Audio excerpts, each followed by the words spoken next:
रात के अंधेरे में सुनसान हाईवे और तेज रफ्तार से दौड़ती स्लीपर कोच बस के अंदर यात्री गहरी नींद में होते हैं। किसी को सुबह अपने घर पहुंचने की उम्मीद होती है तो कोई रोजगार और भविष्य के सपने संजोए सफर कर रहा होता है। लेकिन सफर के दौरान ही कभी चलती बस में अचानक आग लग जाना, कभी शॉर्ट सर्किट की चिंगारी और कभी सुरक्षा इंतजामों की भारी कमी से यात्रियों का सफर रास्ते में ही दम तोड़ देता है। पिछले 6 महीनों में देश के अलग अलग हिस्सों से बार बार आई खबरों ने इस आरामदेह समझने वाले इस सफर को डरावनी हकीकत में बदल दिया है। लेकिन अब इस डर को सरकार ने हमेशा हमेशा के लिए खत्म करने का इंतजाम कर दिया है। केंद्रीय सड़क परिवहन और राजमार्ग मंत्री नितिन गडकरी ने घोषणा की है कि अब स्लीपर बसों का निर्माण केवल ऑटोमोबाइल कंपनियां या सरकार द्वारा मान्यता प्राप्त संस्थान ही कर सकेंगे। अब स्लीपर बसों का निर्माण केवल ऑटोमोबाइल कंपनियां या सरकार द्वारा मान्यता प्राप्त संस्थान ही कर सकेंगे। मौजूदा स्लीपर बसों की नए सुरक्षा मानकों के साथ अपडेट करना होगा।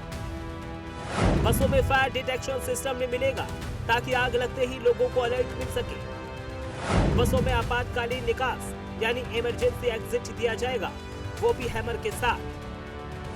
इमरजेंसी लाइटिंग सिस्टम दिया जाएगा ताकि धुएं या अंधेरे में रास्ता साफ दिखाई दे। ड्राइवर ड्रोजीनेस इंडिकेटर भी दिया जाएगा ताकि ड्राइवर को नींद आने पर वाहन अलर्ट कर सके।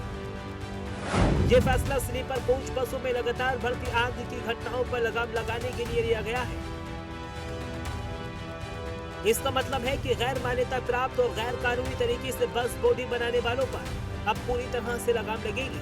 नितिन गडकरी ने यह भी साफ कर दिया है कि पहले से सड़कों पर दौड़ रही स्लीपर कोच बसों को भी नए सुरक्षा मानकों के मुताबिक अपडेट करना होगा। अब क्या है वो नए नियम, ये आपको बताएंगे, लेकिन पहले आइए एक बार उन पर भी एक नजर डालते हैं। बस में आग लगने के पीछे की वजह भी जान लेते हैं, जिसकी वजह से कई लोगों के सफर पर विराम लग गया। बसों के अंदर ज्वलनशील इंटीरियर, संकरे या बंद आपातकालीन निकास, आपातकालीन खिड़कियों की कमी या खराब स्थिति, फायर सेफ्टी उपकरणों का अभाव, यात्रियों को बाहर निकालने के लिए बेहद कम समय, स्टाफ का अपर्याप्त प्रशिक्षण, बस बॉडी कोड AIS 052 का पालन न करना।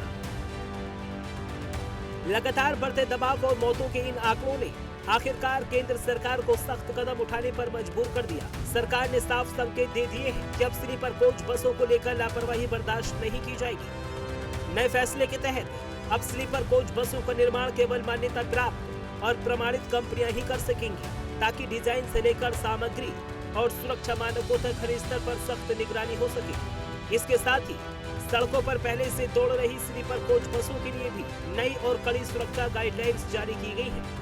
फायर अलार्म, आपातकालीन निकास, अग्निशमन उपकरण, सुरक्षित इलेक्ट्रिकल सिस्टम और नियमित तकनीकी जांच अब ये सिर्फ कागजी नियम नहीं रहेंगे, बल्कि यात्रियों की जान बचाने की जरूरी शर्त भी बनेंगे। अब क्या है वो नए नियम, इसको भी समझिए।